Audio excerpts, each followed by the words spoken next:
Добар ден и добро дојдовте во новото студиско издание на Зебра. Во буреата меѓу двата изборни круга од овие локални избори, на почетокот на оваа недела ја отворивме темата дали во Македонија е можно постоење и создавање на силна трета политичка опција. Ние во средата, кога дискутиравме тимот на Зебра, тука се согласивме дека во Македонија е потребна силна трета политичка опција. Каков е вашиот став по ова прашање? Дали реално ни е потребна? Било кој може да почне?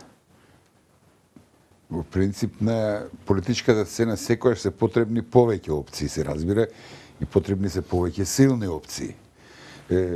Така што прашањето не е одвишно, но се разбира, тоа подразбира и други елементи, освен ова, дека третата силна опција би била најсилната. А дека другите две ќе мораат заради незиното присуство исто така да станат силни, бидејќи во контекстот читам дека постоечките две не се силни. Господин Бучковски? Ја може да се согласам со Ѓунер дека ако ја гледаме денеска потребата од трета политичка опција, веројатно е поголема отколку да ја гледавме пред изборите. Значи пред локалните избори превладуваше мислењето дека било каква друга опција која би го загрозило окрупнувањето и остажнувањето на опозицијата може да биде трик кој би помогнал на власта. Сега мислам кога се соочи пред се СДСМ со немоќта вака организирана или вака конципирана оваа битка да го победи овој модерен ВМРО-ДПМН, модерен под наводници.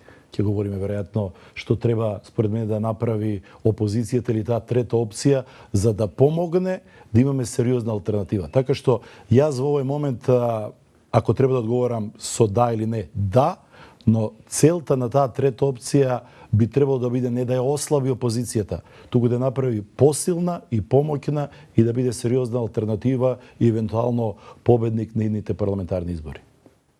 Дали ова што овој прв круг на избори заврши со да речеме еден резултат на 40.000 неважечки ливчиња, става до знаење дека луѓето граѓаните се подготвени да учествуваат во политичкиот живот, значи да действуваат и да имаат влијание врз општествените одлуки, но во овој момент не им се допаѓа ниту една од понудените опции, па затоа чувствуваат потреба да додаваат имиња на познати македонци или светски личности. Значи, сакам да кажам, не станува збор за луѓе кои што се неписмени. Не, токму тоа, заради тоа што не станува збор за неписмено гласачко тело и токму заради тоа што станува за една фрапантна бројка од неважечки ливчиња од 48.000 е последната бројка, покажува дека Македонија сега е навлезена во монопартизам. И на крајот на криштата не е илустрацијата најсоодветна, веројатно дека некој напишал за Чак Норис, некој напишал за комшијата, некој напишал за девојката. Такви ливчиња ние фактички не знаеме колку има. Знаеме само дека има неважечки. Да. Државната изборна комисија можеби еден ден ќе има време да ги прегледа, визуелно да ги прегледа, да види за какви неважечки ливчиња станува збор, бидејќи да бидам искрен, не, можна и следна везе, што сега ќе ви кажам, да избирачките одбори намерно ги создавале тие неважечки ливчиња. Според тоа, тоа не е нешто на кое што би можел со сигурност да се потпрам, која би влечел заклучоци за потребата од друга опција, поинаква опција, поинаква понуда, од една страна, а од друга страна се разбира тие истите, ако е така, како што велите, предпоставено е дека излегне на избори некого да го казнат. Казнетиот во случај е самиот граѓанин, бидејќи прво јас не мислам дека во Македонија на 24 март се случија избори и во најминимална смисла на зборот, туку се случи уште едно зацврстување или дозаштрафување на еден монопартизам во кој што опозицијата секако последниве години само статира или терцира. Ако се следи што се случува во Македонија, да речеме, последните 15 години. Јас бев свидетел, да речеме, како член на Државната изборна комисија уште во 98-та на оној феномен од појавата на демократската алтернатива, која од 98-та, кога гледаме до последните избори, секогаш, според мене, се покажува дека има од 120 до 150 илјади флуктуирачки гласови, кои по дефиниција се лепат на нешто ново. Тоа беше изразено не само во 98-та, тој феномен го забележавме, ако сакате, и на последните председателски избори, кога со една скромна кампања еден Љубе Бошковски или несодениот македонски Обама Имер Селмани постигнаа фантастични бројки од 120 до 150 илјади гласови. Но овие стотини илјади гласови покажуваат дека во Македонија веројатно ќе треба да постои и можеби не трета и четврта и пета опција, но системот кој сега е воспоставен на парламентарни избори ги дестимулира сите оние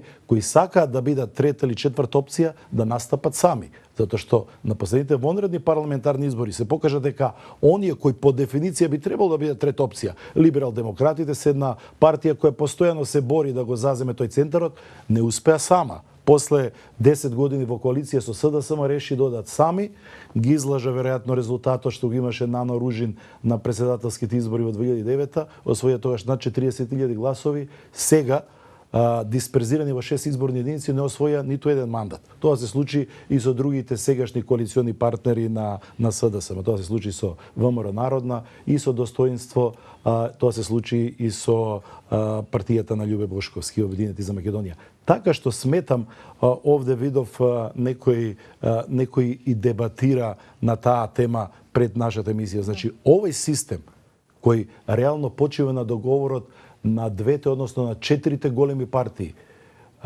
бега од она што го бараат помалите партии, јас паметам го бараат повеќе од 10 години. А тоа е Македонија да биде една изборна единица. Кога Македонија била една изборна единица, тогаш сите овие кои сметаат дека може самостојно да настапат, би успеале веројатно сите да бидат застапени во парламентот. Гледате ли некаде потенцијал за можеби следниот харизматичен, поинаков лидер кој што ќе успее да ги привлече овие 100-150 илјади гласови кои што, како што кажавте, флуктуираат од избори до избори, но и да чепне можеби од гласачкото тело на еден од двата блока? Теоретски да, но реално не. Со оглед на тоа што вака воспоставениот систем, значи со ваквата поделба пак на 6 изборни единици, со затворени листи, тоа скоро и да е невозможно.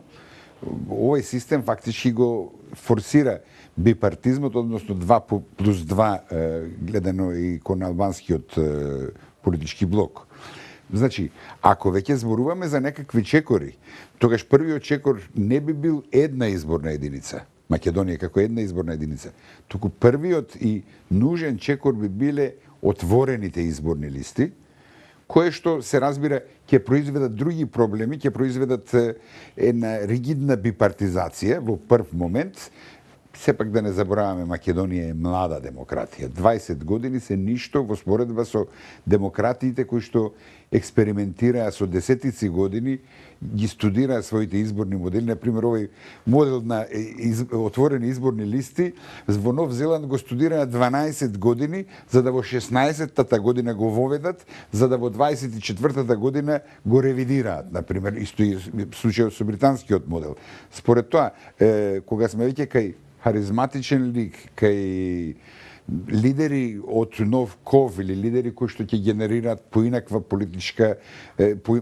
политички менталитет, јас не сум сигурен дека тоа е сега можно, со оглед на тоа што сепак да не забораваме, ние живееме во една ужасна реалност после 24 декември 2012 година. Некои од нас бевме свесни пред тоа, но сега се надевам дека се поголемиот број од луѓето свесни дека е сепак ова една поинаква реалност, квалитативно нова, значи. Се тоа што се случува е една илустрација и овие ставови се на демократскиот капацитет на нашава земја, значи од изборниот систем па се до начинот на кој што се гласа. Жестокно тоа што се случува изминатите неколку години, постои ли кај нас од институционално па се до граѓанско ниво капацитет за луѓето да го препознаат, а реално и да им се дозволи да го препознаат таа трета опција? Опозицијата што треба да процени? Речеме СДСМ. Како што процени, да речеме, Љупчо Ѓоргиевски во 2002-та кога се повлече. Тој свати, затоа што на тој веќе историски 15 септември прв пат СДСМ со коалиционите партнери ја крена летвичката на 500.000 освоени гласови. Љупчо Ѓоргиевски излезе и на Конгресот во Охрид рече јас не можам да стигнам до 500.000 гласови, затоа сметам дека треба да дојде до промена на кормилото. И дојде Никола Груевски, кој тогаш ниту беше харизматичен, ниту некој предвидуваше дека ќе може да стигне до 500.000 гласови. Но тој стигна. По едни други околности, по самитот во Букуреш и на оние вонредни парламентарни избори успеа да стигне до 500.000 гласови. Но што е многу поинтересно, беше предпоставка како ќе изминува времето и дека ќе има замор од власта и дека ќе биде нормално, затоа што досега Македонија немаше искуство од траење на владеачките коалиции повеќе од 4 години од еден мандат. Исклучок е онаа промена што се случи во 92-та, кога на средина на мандатот на првата експертска влада падна Клјусев, па дојде Црвенковски. И заради бојкотот на ВМРО-ДПМН, таа влада истера 6 години, од 92 до 98. Ние сега имаме 3 победи на оваа владеачка гарнитура предводена од ВМРО-ДПМН, кои ставаат впечаток дека се непобедливи.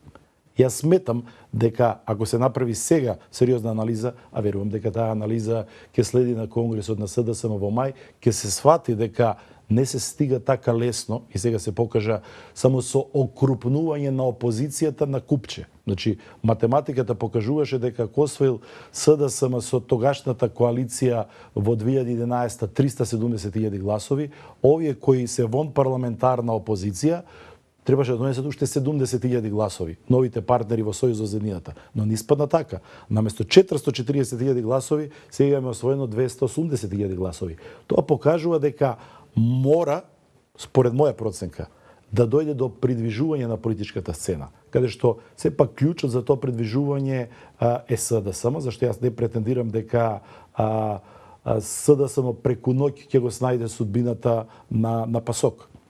Може би ќе го снајде ако не се излече поука и ако тврдоглаво некој го држи кормилото. Јас мислам дека сепак и Црвенковски е свесен дека после овој пораз ќе остави простор за една сериозна трансформација на СДСМ како водечка опозициона партија, која ќе има сериозни амбиции да победи нидните парламентарни избори.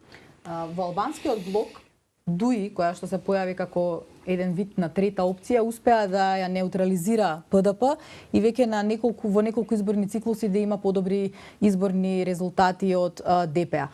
Зошто сметате дека тоа е возможно во албанскиот блок, а не е возможно во македонскиот таков тип на промени?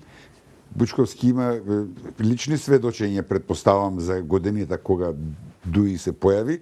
Знаете да е скраја во македонскиот политички блок таква една случка за да се појави третата опција. ДУИ се појави јавнат на оружје, меѓу другото.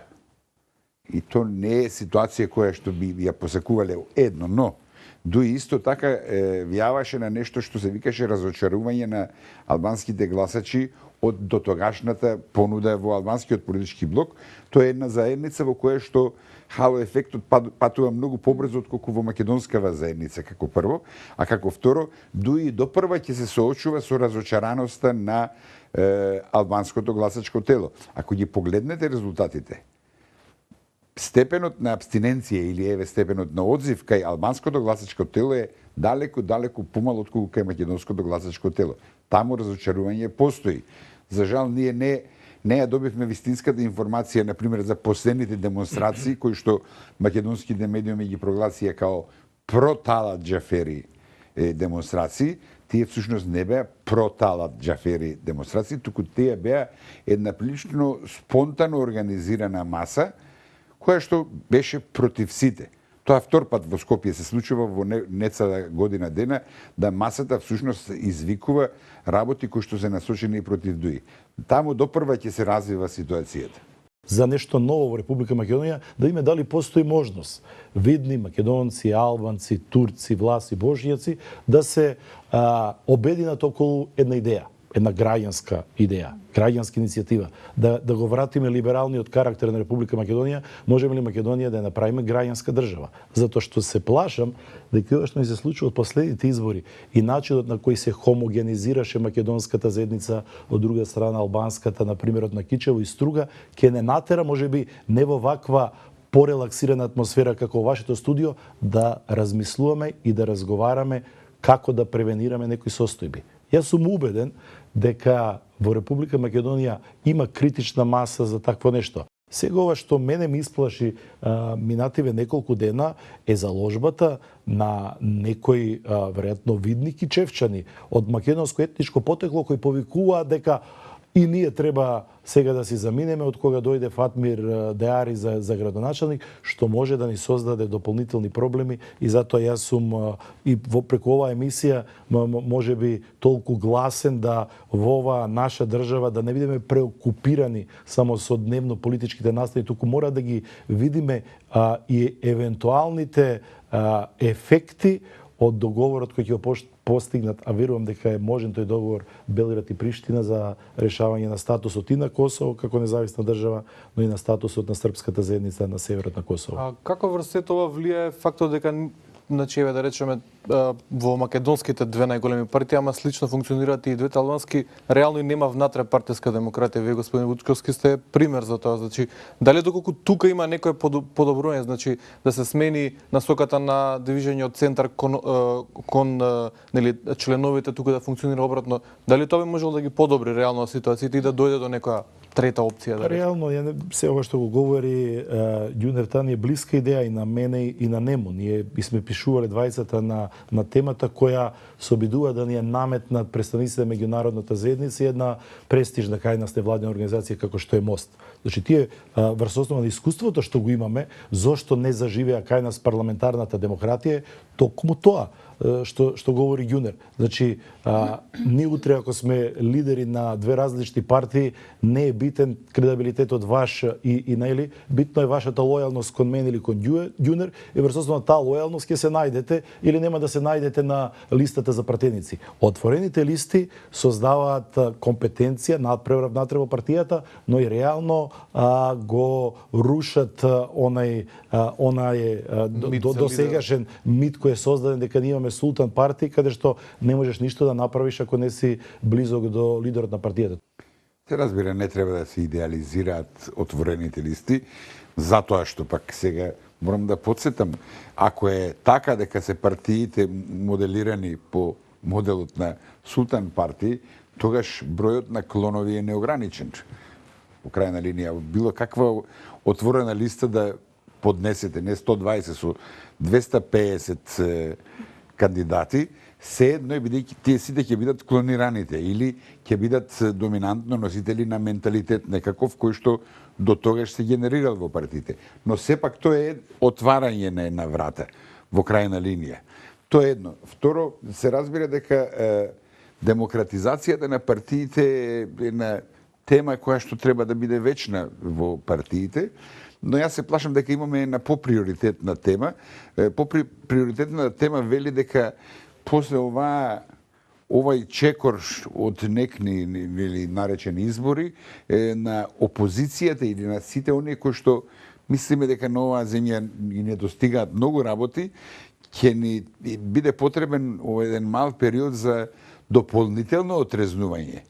Ако пендреците на 24 декември беа само причина за првото будење, како оној будилникот, нели, која ќе ве разбуди наутро, сега очигледно дека ова дополнителна демонстрација на моќ на режимот ќе ги натера, се надевам или сакам така да биде, политичките партии кои што сакаат да застанат наспроти овој режим, да се преиспитаат што тоа точно се случило на тој ден или пред тие денови, што се случувало, што тие правеле, односно што не правеле. Веројатно ќе треба да се прегрупираат, сигурно. Знаете, јас не велам, таму веројатно седат луѓе кои што се употребливи во внатре партиските работи, некои за ова, некои за она, но ќе треба да се изложат на преоценување на нивните действија и да видат кој за каде би бил соодветен за да може, нели, во овој иден фронт, бидејќи ние, да не заборавиме, договорот со Филе налага следното. Прво да се формира комисијата за која што ќе ги установува вистините, односно невистините за 24 декември како прво. Како второ, до јуни Груевски ќе мора да испорачува или да прави обид да испорача некакво решение во врска со преговорите, односно нашето зачленување во НАТО. Тогаш ќе треба да уследи, нели, бараната, односно ветената реакција на ДУИ како коалиционен партнер И на крајот на криштата, некаде септември, најверојатно, СДСМ, според таа сатница или агенда која што можеше меѓу редови или па дури и гласно да се види, они ќе ги вратат мандатите на оваа земја, ќе престојат и парламентарни избори.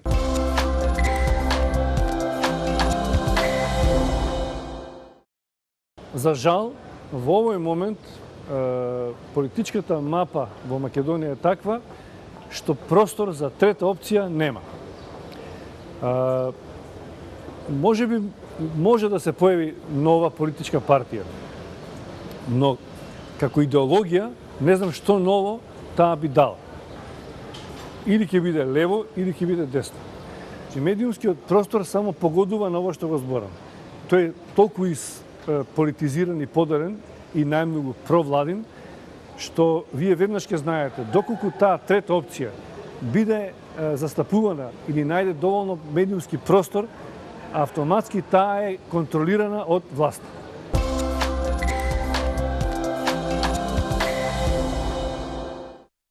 Катастрофалниот пораст на опозицијата предпоставува дека во Македонија веќе се појавува криза на демократијата од аспект на она што значи институционална поставеност.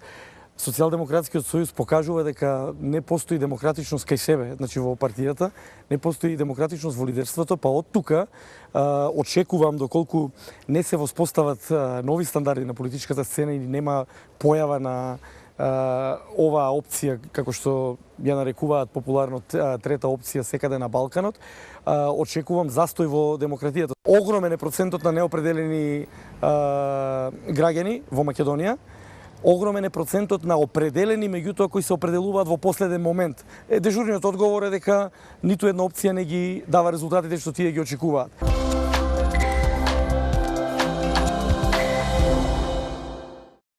На неколку пати познати личности, професори, интелектуалци и така натаму најавуваа можност или за основање, значи, на нова партија, граѓанска партија како што спомнавте. Многумина најавува дека со задоволство би се приклучиле на таква партија, доколку тоа сепак еве хипотетички се случи во блиска иднина. Која партија од политичкиот блок има повеќе причини да се плаши од третата опција? Левицата или десницата? Јас уште на почетокот споменав дека во овие околности би имало резон, политички резон, да повеќе се плаши власта. Затоа што обидот, тоа мислам дека беше грешка во предизборието на СДСМ, но за грешките се согласувам со Ѓунер, ќе треба самата партија по вториот круг на локалните избори да направи посериозна анализа. Значи, тоа мене ми изгледа повеќе прашање за кое, дебатирајќи денеска, некој ако не гледа одстрана, може во зависност од тоа што јас сум говорил во изминатиот период да рече, ова има мислење и амбиција која е поблиску за да се зачува интересот на партијата на власт, а она што го збори Ѓунер е поискрено и повеќе личи на човек кој е докажан опозиционер. Не мислам дека, затоа ви реков, ако говориме до крајот на денот, јас и Ѓунер ќе се согласиме дека она што тој рече, кога би се прегрупирала опозицијата, би сватила пред се СДСМ дека не треба да се плаши од нова опција која би се обидела да ги засили капацитетите на опозицијата, затоа што опозицијата има сериозен проблем. Прво, сега може да се случи чудо. Ја затоа кога ги давав сите мои изјави во претходниот период, велев дека многу работи на политичката сцена ќе зависат од мајскиот конгрес на СДСМ. СДСМ ако се трансформира, ако се отвори, ако се заблагодари на некој кој може би и бил вреден во изминатите десетина години, но не поминува, очигледно, значи, еднаш, два пати, три пати, пет пати, шест пати, не поминува.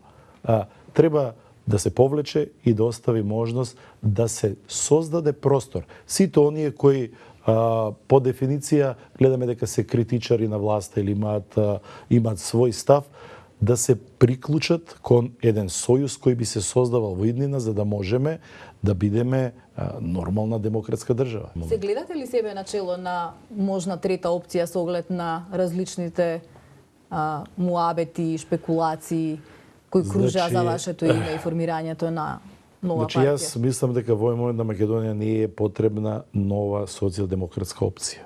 Значи, застанувањето мое начело на евентуална таква опција би било алтернатива на СДСМ, а тоа не е моја намера. Јас и ова денеска што го говорам наназад неколку месеци. Јас се обидувам со оние кои постојано и упорно тврдат дека на Македонија треба трета политичка опција, се обидувам и од нив да извлечам дефиниција што тие посакуваат.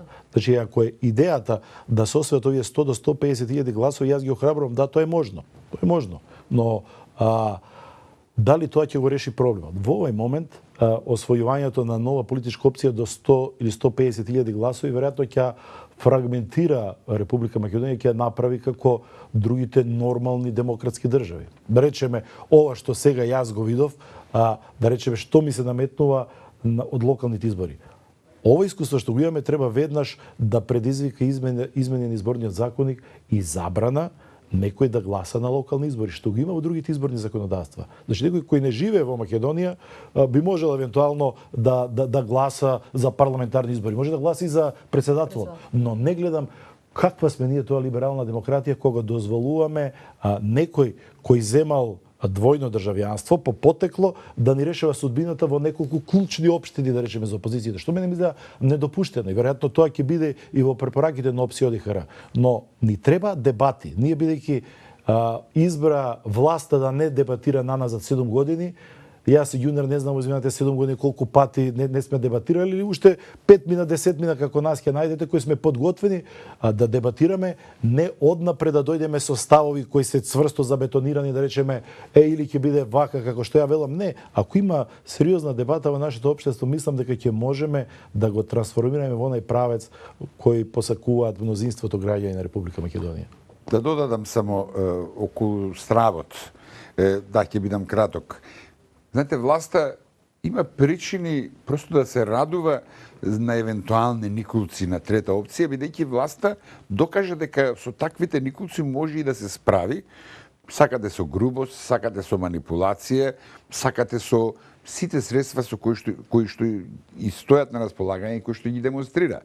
Опозицијата, се разбира, далеку е од тоа да размислува дали ќе се појави трета опција. Они беа во модот на некаква конструктивна опозиција до 24 декември, сега се уште недоразбудени, они се сега така се притрезнуваат да видат што е како е. Они на 24 декември сватија дека наспроти себе немаат режим кој што со нив ќе се надгласува, само кој што демократијата ќе ја третира како проста аритметика, туку имаат режим кој што ќе биде брутален и уште многу побрутален, се разбира.